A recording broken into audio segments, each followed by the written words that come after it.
Was a girl running in our group. She had a high-speed motor in a 40 Ford Coupe. She had a racing cam and a supercharged. Look at Buddy, hot rod and large. She's a hot rod. She's a hot rod. But I got to tell you, we are just tipping the iceberg here of certain things. And it's not always working the way it should, but we're going to make sure that you are aware of what's going on every time we are doing a show. Every time. All right, we'll get through a few more of these stories that I have to get into the main topic of the night. Anyway, survey. This is a dealer survey, and they are checking with certain dealers to find out who's the most trusted brand and who's the least trusted brand. And would you like to know? How would you like to know, Charles? I'll tell you. You're going to be amazed at this. Nearly half of the dealers queried by dealership sell-side firm Carrigan Advisors indicate they have no trust in Ford Motor Company, making it the least trustworthy brand, while nearly 3/4 of those same dealers find Toyota to be the most trustworthy. Now, we're not talking about car owners. Right, here. we're not talking about the owners, because both of us Ford owners, by the way. Exactly, we're talking about the owners of the car. Right. And that's, the owners, the dealers that sell the cars. Well, I guess the first question I have about this is, do you think they asked them this in the middle of the strike a few weeks ago? I don't know when they asked this. Let's see. I guess that's the question. I should find out.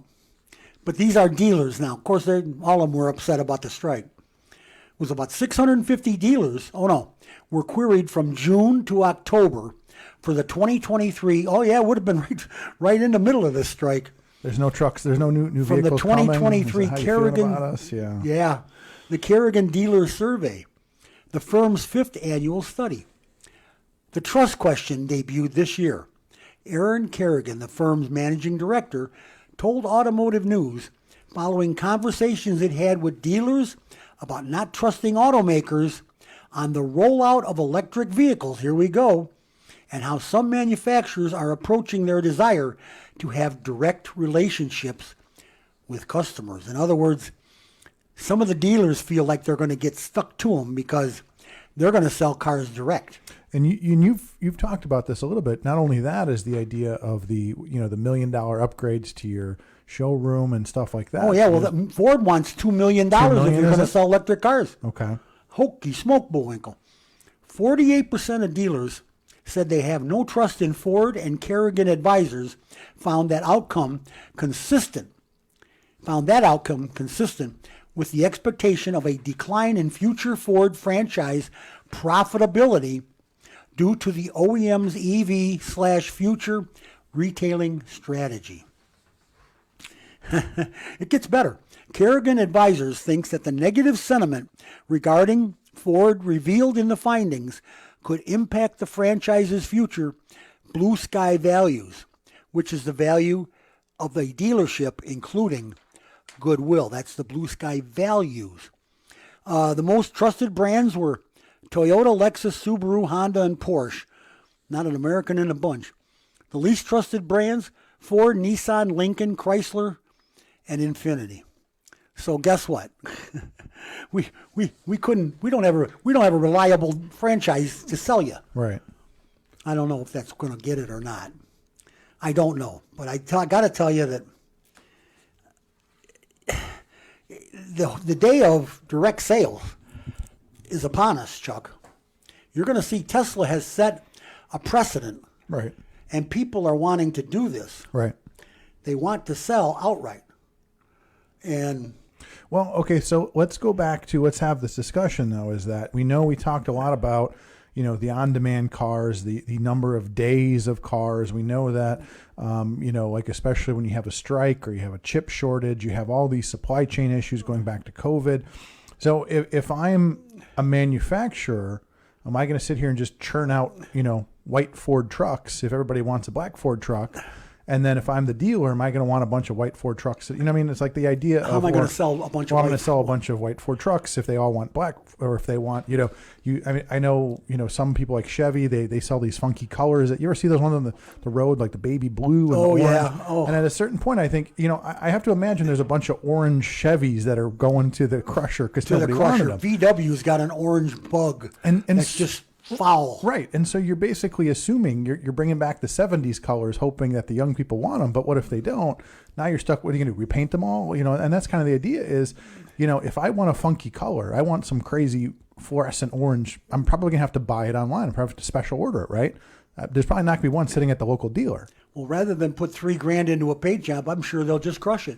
Well, that's what I'm saying. And start over. Right. So they create these funky colors, and somebody doesn't want all the baby blue. I think that's a big part of it. But I got to tell you, I really and truly think this is more about direct sales. Right. It's more about you being able to pick up the computer and order a car from Chrysler. Right. And there's a couple of reasons for that. The one is that people, and again, go back to the Ford Model T joke. What was said you can have it in any color you want as long as it's black. That's how car sales in this country started. Everybody gets a black Ford Model T. Now everybody wants customized whatever. They want to do funky things with their cars. The interiors, the exteriors.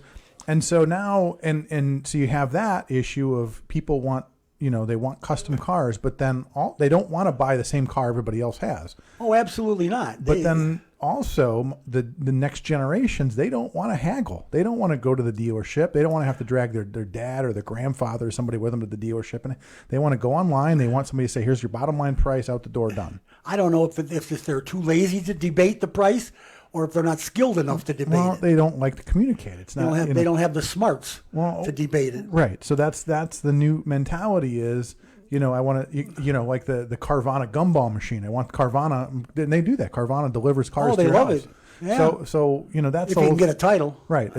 Title's extra, but that's the mentality of the younger generation. They don't want to go perusing they don't want to go, going through acres and acres of cars or whatever. They want to go online. They want to click the color they want and be done. They just want to order it and be done with it.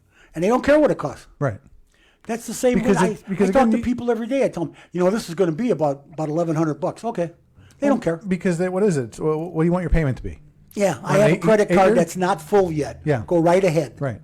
Because again, that's why we're, this country is in record debt, but we just keep spending. So, and I've never seen so many people in their 20s that carry somewhere around 5 to 7 credit cards. Yeah. No, we are in record debt in this country because we can't afford anything anymore. No, so what are your options? Buy it and charge it. If my car breaks down, what am I? I want you to fix it, right? So what are my options? Yeah. Right. What are my options? How am I? You can't buy a house with a credit card though. Right. At least I don't think you can. Wow. Not the last time I checked. You get a lot of miles for that. General Motors trying to nip in the bud any kind of another strike now that they've got this one under contention. They have decided that they're going to raise the salaried workers' pay and benefits in the wake of this tentative agreement. And here's what they're doing. General Motors, is increasing wages and benefits for its roughly 43,500 U.S. salaried employees after reaching a tentative agreement with the UAW that boosts compensation for its unionized workforce. So they're gonna try and keep up with the Joneses here. Salaried employees' base pay will increase an average of 3.5% in March, according to an employee memo from Arden Hoffman, GM's chief people officer. They got a people officer? Obtained by Automotive News. The automaker also will raise its maximum contribution to the employee's 401k retirement accounts from 6 to 6% from the 4% it's at now, and enhance some medical and vision benefits. So they're going to be nice to their people in anticipation of, because I suppose they don't want their salaried workers to organize. They don't want this Sean Fain guy coming in and say, hey, you see what we got, don't you? Well, we already know Elon's getting a little nervous. They're poking around his factories. If you want, yeah, exactly, because all his people are salaried. Yeah. I mean, that's, yeah, Elon is, well, none of his people, they're looking to organize Tesla. Right. That was the big deal. Sean Fain's next target was going to be Tesla and the imports. Right. Because they're all non-organized.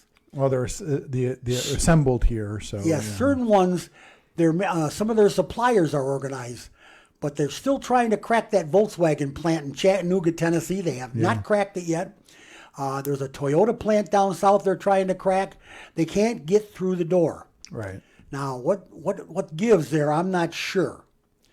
But I know that the import manufacturers try their best to keep up with the other car manufacturers so that their guys will not want to organize or can be talked out of it or scared to death, intimidated out of it. Where this guy, Sean Fain, I don't think he gets intimidated. No. I think he's going to end up like poor Jimmy Hoffa. Well, they'll be done with him before you know it. Yeah. That's not good. Elon's going to send him to Mars. Yeah, he's going to get a pair of cement shoes or something. I don't know. Nobody knows what happened to Jimmy Hoffa. And I guess no one ever will. Isn't that how that goes? Non-union Toyota, speaking of which, boosts hourly wages 9.2% and cuts progression time as UAW votes are awaiting. So here's Toyota catching up. They don't want their people organizing either. Toyota Motor North America raised hourly wages for its U.S. manufacturing, distribution center, and logistics employees yesterday for the third time this year. That's 3 raises this year, upping the top wage to $34.80 per hour, cutting the number of years to reach that wage, and boosting paid time off for all employees, a spokesman confirmed.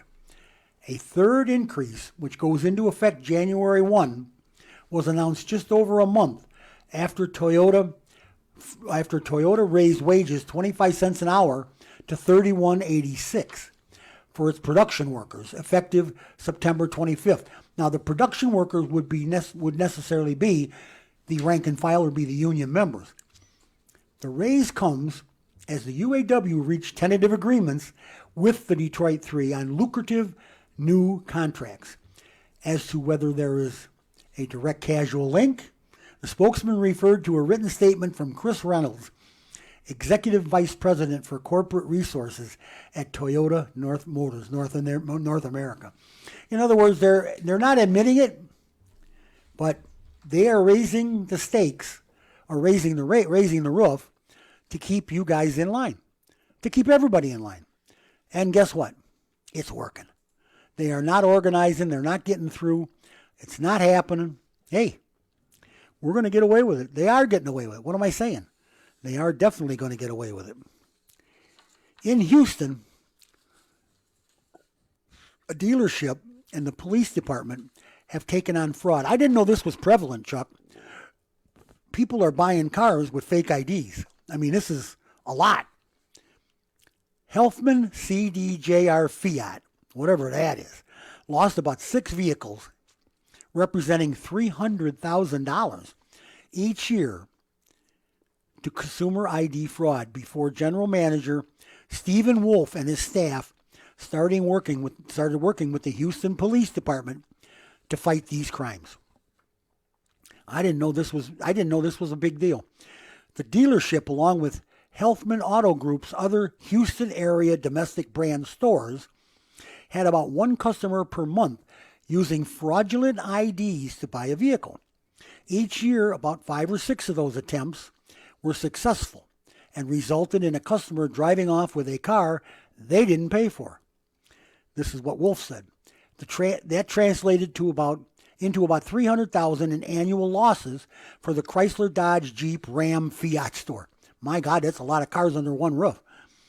Even when the dealership staff identified the fraud before it turned into theft, they would silently broom the customer away instead of confronting them, giving excuses as to why they couldn't approve their deal.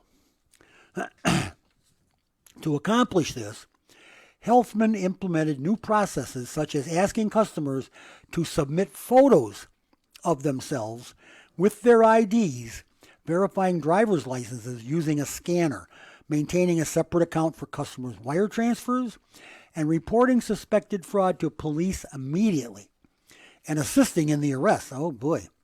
Since the partnership, Wolf has seen virtually no fraudulent ID-based car theft at his store. God bless him. God bless him. That's how you get rid of them. Throw them in jail, Chuck. If you don't like them, throw them in jail. You'll get rid of them.